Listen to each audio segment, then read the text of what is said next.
What's this? A letter for me. Welcome to another episode of Remember the Great Sports Through the Mail Thursdays. Today I'm going to share with you 3 returns that I recently got back in the mail that are all Atlanta Braves themed returns. I'm going to be honest with you, I really dug down into the cracks this week for this episode because most likely you're not going to know all 3 of these players that played with the Atlanta Braves organization in their career. And you're going to know a name of one of these individuals, but when I say that name, you're not going to think Atlanta Braves middle infielder. So let me just jump right into this, and this first one is returned from California, and it is actually not a major leaguer that played for the Braves, and it is a former minor leaguer of the Braves system, a 3rd-round pick actually, and his name is Tom Redington. And you're probably saying, why are you featuring a minor leaguer on this channel? And here's my answer. Mr. Redington appeared on a 4-player 1992 Topps card as a San Diego Padre, although he never actually played in the major leagues. So this was the 1992 Topps top prospect set, or top prospect card, rookie card, and the top 2 guys, Frank Bullock and Craig Paquette, played in the major leagues. And unfortunately, the bottom 2 guys on the card, Paul Russo and Tom Redington, never actually played in a major league game. So I was going through my cards, and I noticed Tom Redington, and I, did a little research on him, and figured out that I actually had 3 minor league sets with him in it. So I thought, why not write Tom Redington and start a 4-player card and see if we can get this whole thing signed by everybody involved. So let me tell you about Tom Redington in his career with not just the Atlanta Braves system, but his overall baseball career. Tom Redington attended high school in California and was drafted in the 3rd round out of Esperanza High School in Anaheim, California by the Atlanta Braves in 1987. At just 18 years old, Tom was assigned to the Braves Single A affiliate, which was actually managed by Ned Yost, future World Series champion Ned Yost of the Kansas City Royals, and there were some high expectations for Tom coming out of that draft. He appeared in just 18 games in that summer of 1987, but he posted a .321 batting average for his first professional debut. Well, in 1988, he spent the entire season in low A with Sumter, and unfortunately his batting numbers did not come around. He did hit 11 home runs, but despite those 11 home runs, he posted just a .196 batting average and struck out 71 times that year for the Sumter Braves. Despite those struggles, he was moved up to the Midwest League, where he played in Burlington for half the season. He appeared in 85 games that year for Burlington and posted a respectable .299 batting average and cracked 17 home runs that year for Burlington in the Midwest League. So that got him a promotion to Double-A that same year in 1989, and he finished out the year in 33 games playing for their Double-A affiliate, Greenville. Well, in 1990, Redington would spend the entire season in Double-A, appearing in 124 games for the Braves Double-A affiliate, hitting 12 home runs and posting a .252 batting average. After the 1990 season concluded, the San Diego Padres chose to select Redington from the Atlanta Braves in their minor league draft. Redington in 1991 was again assigned to Double-A, where he played for Wichita, and he had a great start to the year.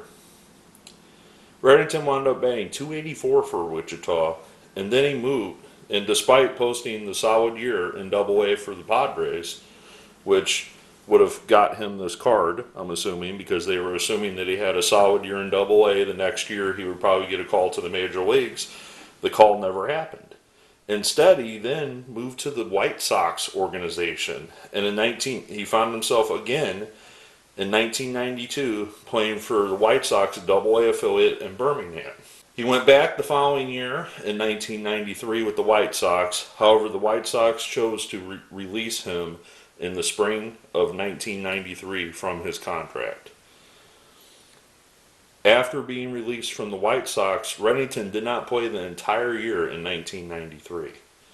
The following year, he did sign with the California Angels, or Anaheim Angels, and this time they sent him down to High A. So this is after, spending 3 years in Double A. He signed a minor league contract to return to High A with the Angels.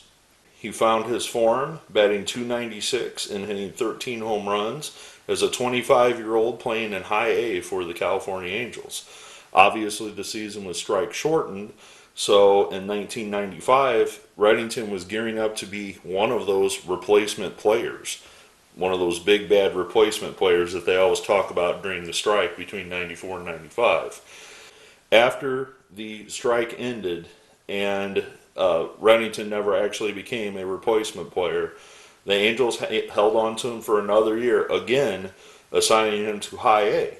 Well, Tom responded, batting .328 in High A in 76 games, and this garnered a promotion for him to finish out the year in the Texas League for Midland, their Double A affiliate.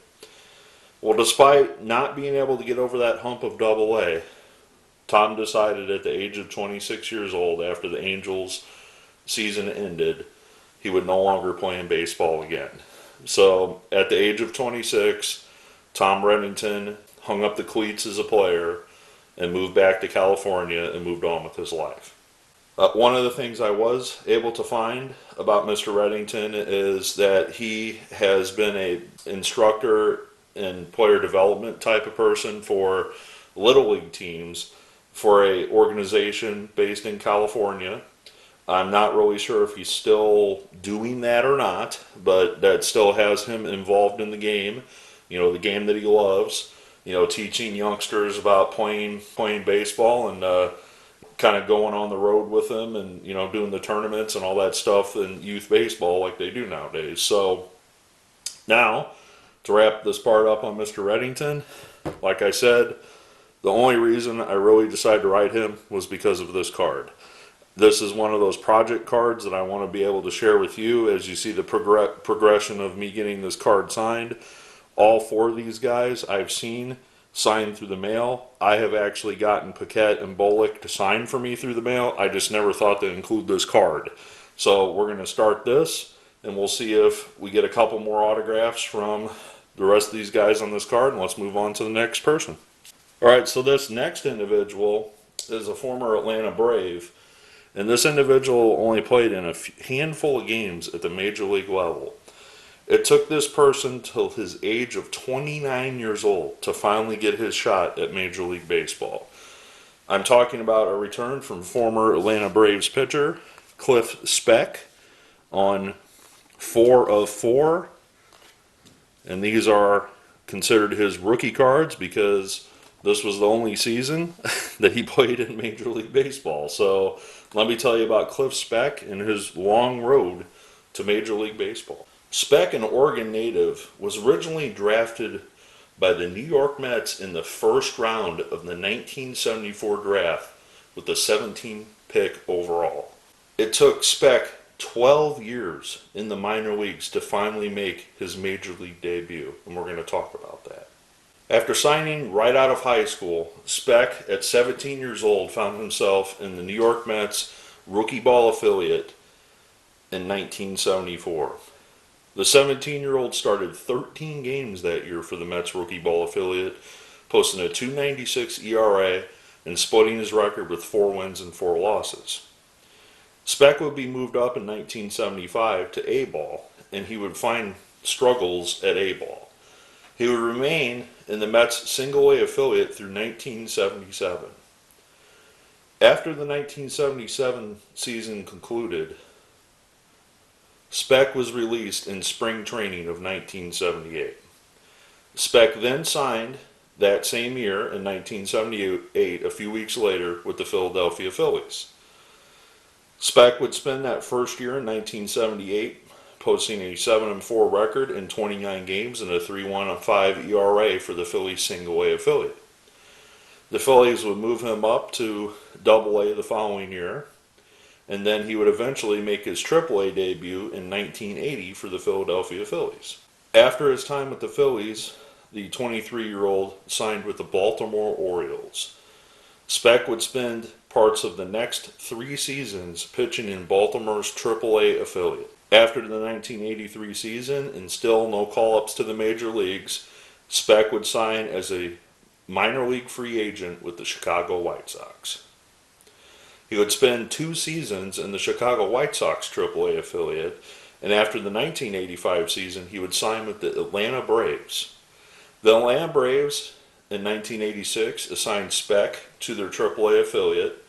Speck appeared in 24 games, starting 13 of those for the Braves, posting an 8-5 record that year in 1986. Well, with that, in July 30th of 1986, the Atlanta Braves gave Cliff Speck an opportunity to show what he could do at the major league level. On July 30th, the 29-year-old Speck took the mound for the first time. He posted a 2-1 record at the major league level for the Braves and appeared in 13 games, starting just one of them. The following year, in 1987, the Braves did not find a place for him on the major league roster, and again, he found himself in the minor leagues in AAA. And this time, he split time in 1987 between the Braves and the Yankees. In 1988, he would still be in AAA with the New York Yankees, appearing in 32 games as a spot starter in 9 of them, and posted a 3-7 record. After the 1988 season concluded, Speck did not play in organized baseball in the majors or the minor leagues that were affiliated again. One of the most notable things in Speck's career that I've touched base on a little bit on this channel before was not something that he did for the Atlanta Braves in the major leagues. Rather, it was with the Rochester Red Wings when he was still at the Baltimore Orioles. Cliff Speck was on the mound when the game ended in the longest game in the history of professional baseball, which lasted 33 innings. Speck was the person that gave up the final run to put Pawtucket ahead for the Pawtucket 3-2 victory. Now, with that being said, was it really Cliff's fault? Yes or no? You could argue either way. But when Cliff came into the ball game in the 33rd inning, he had the bases loaded with 0 out. So one could argue, yes, Cliff was the pitcher on the mound, but he was not the one that loaded the bases. So Cliff's major league career really did not amount to a lot of games. He only pitched in 13 games total, but he can say that he has a 2-1 record, so he has a winning record in Major League Baseball, and he has an earned run average of 4.13. But one thing that Cliff can say, that he was a part of that 33-inning game way back in 1981, which is still to the date the longest professional baseball game in the history of baseball. So I'll move on to the next one. Thank you, Mr. Speck, for signing those for me. All right, so this final one I'm going to share with you. This is, as you know, I love collecting the Senior League sets. So this individual happens to share a name with a very notable individual that also played Major League Baseball. And who am I talking about other than former Atlanta Brave Randy Johnson, who played the infield for the Braves, not to be confused with the Randy Johnson, who is the Hall of Fame pitcher, also nicknamed the Big Unit, nor to be confused with the Randy Johnson who played in the earlier part of the 80s, playing outfield and designated hitter for another organization. So if you're keeping track there are 3 Randy Johnsons that have played in Major League Baseball. So I'm going to share the story of this Randy Johnson, and as you can see, he played in the Senior League, and that's why I tracked him down and got him to sign my cards for me. So let me tell you about this Randy Johnson and his career in baseball. Johnson was drafted in the 11th round of the 1978 draft by the New York Mets, just like Cliff Speck, drafted in 74 by the Mets, out of San Jose State University. In 1978, he split time between high A and low A for the Mets, where he appeared in 67 games, posting a .245 batting average. The following year, he was promoted to Double-A, where he appeared in 86 games for the Mets, posting a .294 batting average. And again, in 1980, he started the year with the Braves in Double-A, but on July 1st, 1980, they traded him to the Atlanta Braves. The following year, in 1982, in April, Randy Johnson made the Atlanta Braves roster. He made his Major League debut on April 27th, 1982. He would just appear in 27 games that year for the Braves as a utility player, and he was also sent down for 7 games to Triple-A. Well, in 1983, he appeared in 86 games for the Atlanta Braves. He posted a .250 batting average and hit 1 home run that year. The following year, 1984, he would up to 91 games, where he would up his batting average to .279, posting 5 home runs.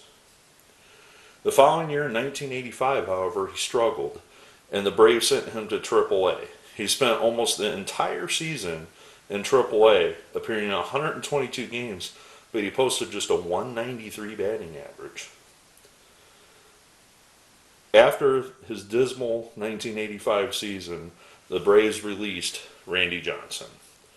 Johnson would sign a month later with the San Francisco Giants, and the Giants would assign him in 1986 to Triple-A Phoenix.